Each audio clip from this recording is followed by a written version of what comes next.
sad malo da... Takozvana petarda, Dalila, idem na 5 pitanja, imaš pravo da preskočiš. Znači, baš su komplikovane. Pa onako, moramo se trudimo da ne bude još u ovom ciklusu takmičenja, ne možemo baš sve, ali lagano.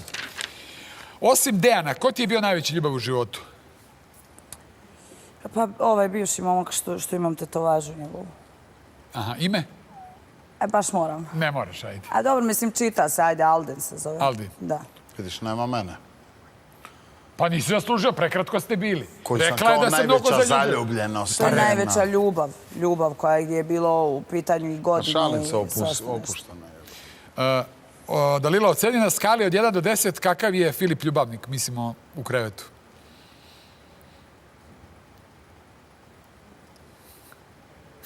Pa nismo baš puno. 6. 6? Šta ne, šta vi zna, pa ja rekao. Pa publika nije zadovoljna ocenom. Pa nemojte, molim vas. 6? Ujebem ti 6. Teraj se u 6. Vratimo, pa okej, 6-ica, šta da radim? Ajde, sada ne pričamo o tome, ali nije bilo prilike da se urade neke druge stvari, pa da vidimo da li je to ovako. Da li može se obrne 6-ica na 9, ali 6-ica je okej. Ili da dodamo 9. Kako je meni šlagere pričala tada, sad kao 6. Šta sam pričala? Ali dobro, da, šlagere.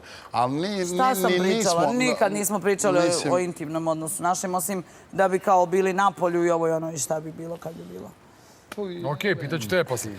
Da li si prevarila nekog svog partnera? Pre Dejana, pre ovog trenutka? Nisam stvarno nikad. Nikad nikoga? Nikad stvarno nisam. Čuj glupog pitanja. Nisam, evo, do sad ovo mi se desilo po prvi put u zadruzi, zato da sam imala iskustva, vjerovatno ovo ne bi ovako završilo. Moda. Da li ostaješ pri tvrdnji da pravi muškarac bije svoju ženu? To si jednom izjavila negde. Molim? Davno negde mislim da je bila. Ta izjava tačna ili ne? Ne vjerujem da sam to izjavila. Evo, ako ja sam pronašao, ti da živiš s nekim, rodiš mu dete i da tu ženu ne udariš nikada majde. To mi ne može reći, nijedan pravi muškarac da svoju ženu nije udario nekad zbog nečega. Nikad se to nije desilo, nikad. To samo mogu pip da pričaju oni što nikad nisu svoju ženu udarili. Jo, Bože, ne. Ognjene, stvarno ne znam, ali moguće da sam u glupostima svojim, ko zna. Moguće da sam sve, ali ne stojim naravno pri tome. Ne stojiš pri tom stavu? Ne, naravno da ne stojim, osuđujem svaku vrstu nasilja, ali možda sam pričala... Osuđujem svaku vrstu nasilja, prebila 20 ljudi u ova 4 mjeseca. Jebote let. Naravno, prema ženama, što se tiče muškaraca, ovakve kao Filip treba da se biju non stop od strane žena, da. Žene trebaju da ga biju, ali vjerovatno sam rekla na konto toga gdje su kao pričali, nije nikad, kao ne postoje muškarci koji udaraju žene i nešto da sam pričala na osnovu toga da i tekako postoji, da i tekako udaraju, da žene čute i tako da. Tako da nemojte me držati za riječ, ali mislim da je bilo na osnovu toga i da to je bilo... Okej. Koji je najveći strah koji imaš trenutno? Najveći strah trenutno? Najveći strah trenutno?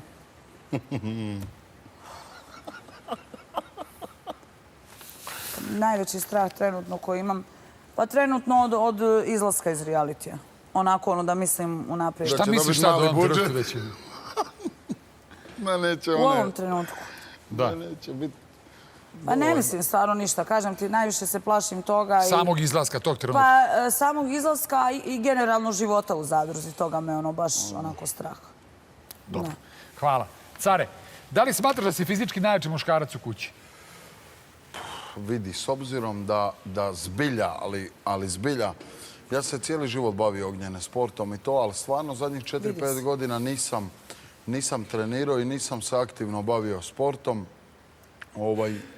Pa da, 2 godine sam u zadruzi, jedno 4-5 godina nisam trenirao, imao sam tešku saobraćajnu nesreću gdje sam slomio bedrenu kost, butnu i imam i šipku u toj bedrenoj kosti i rame sam. Ono da ti sad ne pričam daleko, nisam trenirao, mada sam nekad bio stvarno u treningu i u toj spremi, ali da, smatram da, evo neću reći najjači, smatram da zna se u kojem se smislu misli tog fizičkog obračuna, jel da dođe dva muškarca prsa o prsa. Smatram da Pa smatram da se najjači jebem u majku. U pičku. Bez obzira na te metalne šipke, bez obzira na sve to Iron Man. Ma daj, da nisam trenirao. Ja smatram da nije najjači. Da nisam trenirao ovo ono... Svi koji pričaju o tome kako su jaki i koji hvale sami sebe da nema od toga ništa. Dobro, to je istina. Vidi, nema boksača koji nikad nije došao na konferenciju neku ili nekoga ko je nogometaš, neki sportaš ili bilo šta. Znaš šta ja za njega smatram? Da ima samo tešku ruku. Tešku ruku, ali to se ne pokazuje ni snagu, ni jačinu, nego onako što je sirovina, znaš, pa ima tu ruku od drvosjeće, znaš. A ne, ja baš naprotiv bih rekao da nije tako, nego da... Tako da ima tu mnogo spremnijih muškaraca. Dugo sam ja i trenirao borilačke sportove i tako dalje, ali nebitno. Ali nećemo pričati o tome. To ti je kao kad ulazi žena u braku. Na primjer, Mali Fran, on je dosta žilav, izgleda dosta i sitnije i mršaviji od njega i nije baš tako ni visok ni ništa, a mnogo je jak. Dejan isto, mnogo je jak, tako da... Znaš kako, šta ti mene pitaš? To kao da ulazi sad, recimo, udata žena u reality, ti pitaš nju hoće prevariti muža. Jasno da će reći da neće. Tako i ja isto kao muškarac... Niti on, niti Mansell su jaki uopšte, ni jedan ni drugi. Samo priča, laprdanje u prazno, znaš, nisu jaki. Ovako neko da ih uhvati, neki sad, da se ne izražavam, pravi mangup ili neko ko se stvarno bavio sportom i neka rekreativno što se bavio sportom. Znaš ko je jak? Oni momci što su bili kod njega u videu. Ali mislim, čak oni samo što su bili na... kao u teretani, ne znam gdje su s njima. Na njima se vidi da su baš, znaš, vidiš po toj faci, po nos, da je znaš, uvučen nekako. Znaš kako najbolje da dođeš kod mene u Crikvenicu i to pitanje postaviš ovako mojim prijateljima, komšijama, svim ljudima kad... Ajde da mu nahranimo ego, reći ćemo da je najjači. Najjači su. Pa ja si nisam u tvoja pitanja. U koju devojku iz Zadruge si bio najzaljubljeniji ako uzmemo u obzir sve serijale u kojima si učestvovao? Ja sam jedanput rekao da sam prema Dalili imao najozbiljniju emociju. I smatram da nije bilo tu tih više nekih, kako bi ti rekao, stvari koje su utjecale na mene i situacija i njenog ponašanja i Dejanovog i pritiska tog i svega toga i ulaska Maje u tom momentu gdje smo ja i ona poljuljani i svega toga. Mislim da je najozbiljnija bila emocija s njom, ali zaljubljenost najveća definitivno prema Mini Vrbaškoj. Prema Mini. Prema njoj najozbiljnija emocija, najveća zaljubljenost prema Mini. Da, ali znaš zašto? Zato što sam prema Mini, da je to bila Dalila u tom momentu, izabrao bi Dalilu, da je bila bilo koja, jer u tom momentu je meni Mina došla, ja sam emotivno u 4. sezonu ušao totalno nestabilan i razvaljen. I onda sam imao tu neku kratku vezu s Aleksandrom, tu je došla Mina, ja izgubljen u zatvorenom prostoru. Mina mi je bila vodilja, naš onako s nekim stvarima. Ja sam se toliko vezao za nju i zaljubio i idealizirao ju u tom nekom momentu. Ali s Dalilom sam imao baš ozbiljnu emociju u tom momentu. Kratko je trajala, kratak fitilj. Osim Dalile i Maje, ko je još od ukućanki ne bi oprostio? U kojem smislu ne bi oprostio? Seksualno. A to? A dobro, ja Maju baš volim, znaš. Da je pitanje bilo prošlo koliko si najviše volio, ja sam Maju ubjedljivo najviše volio. Ali, viš ti kako ja dijelim te emocije? Ja sam bolestan, totalno. Imam veliko srce, ali najviše... Da, to je problem kad čovjek ima toliko ljubavi. Jednostavno, mnogo je deli, ne može da je u sredi na jedno. Najviše ljubav ima za sebe. Ti sad kad gledaš, pogotovo ljudi kad gledaju s polja, ima tu i zanimljivih... Izvini, moram bi ovo, čak ja kad si ti upitao da preformulišem ovo pitanje, kojoj bi oprostio? Realno, jer ti reaguješ na sve malo atraktivnije. A nije. Ajde, pa vidimo. Pa koliko sam ja imao situacije i prošle godine i ove godine da sam mogao nešto, da ovo, da ono, da me nije zanimalo. Hoćeš ikad direktno odgovoriti nešto što te pita? Šta je sa ovom devojkom Anom Jovanović? Šta je sa Jovanović? Eto, pa nju sam ti spomenut. Ona mi je onako... Nisam spreman za vezu, nisam spreman za emociju, nisam spreman za zaljubljenost i sve, ali ona me radi na taj način. Pa se desilo nešto? Nije. Samo poljubac? Samo poljubac. Okej. Ali tu je zvolila glavna. Nemoj ti mene u te koševe. Šta nemoj me ti mene stalno kad odgovaram i sad nemoj. Samo ti mene izbaci iz svih svojih koševa, ja sam van servisa. Ali vidi, znaš šta je, ja da sam s njom sad u odnosu, da smo uspjeli, Vidi, ali se umirila, Ne možeš ali ti se nikad biti ušutkala. sa mnom. Da smo ja i ona zajedno. Vjeruj mi, ja ne bi primjećivao nikog drugog. Ali tu bi moralo biti da nema ovog, da nema onog, da nije ovo. Viš, ovo je nagoveštavanje. On meni Znaš sad koliko ubacuje, me znaš, da ja kao razmišljam o tome što nema razmišljanja. Možeš da pričaš do sutra. Ja se ne mijenjam takva kakva sam i to je to. A ti sa mnom nećeš biti nikad. I to je to. Dobro. Jesi nekad platio za seks u životu? Nikad u životu, baš smo jučer Njemu pričali. su plaćali. Jesu tebi plaćali? Ne, Jesu, jesu. nikad, majke mi moje. Žigolo. Sram te može biti. Nikad u životu, baš smo jučer ili prekjučer bila ta tema u zadruzi. I jesam 2-3 puta pokušao i nekako se to nije mi to Ognjene. Nije mi to. Ne razumijem te muškarce, naš kao plate, pa rađe odeš tom djevojkom i potrošiš tih 500-600 hiljada, koliko one cijene sebe već.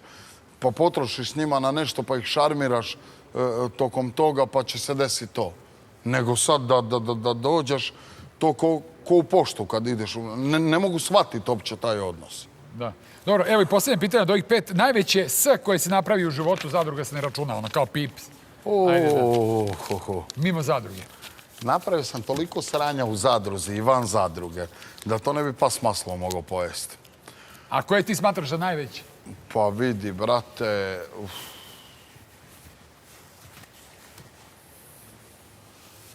Ajde, nek bude ovako. Bio sam klinac, baš sam bio klinac. Baš. Igrali smo lopte 2-3 ulice ispod mene. Vi kako prate. Igrali smo lopte 2-3 ulice ispod moje kuće, nas par drugara i to. I bio je jedan čovjek, bila neka ulica, sad kad bi ja to krenuo, znaš kakav sam ja pričljiv, bila neka čudna ta ulica zadnja dole. Njegova kuća bila zadnja u tom Pavlići se zovu, to ispod Dramlja. Pavlići to mjesto. Bila onako zadnja i tu bila nekako napuštena. I uvijek nam je to bilo onako strašno. A bila su neka 2 lijepa oldtimera parkirana na kraju te ulice. I taj čovjek je dolazio, nije često, liti je dolazio tamo. I mi bi igrali sad lopte, klinci smo bili, možda 11-12 godina. I on se uvijek nešto dero na nas. I jedanput on siđe dole i udari jednog mog prijatelja. I kao, a sve to viko je na nas stalno i da se ne skupljamo radi tih oldtimera. I ja se mislim, udario mu šamar ovaj crven, kunem ti se od čela pa do koljena. Kako ga je sastavio, mali smo bili. I ja kažem, dobro.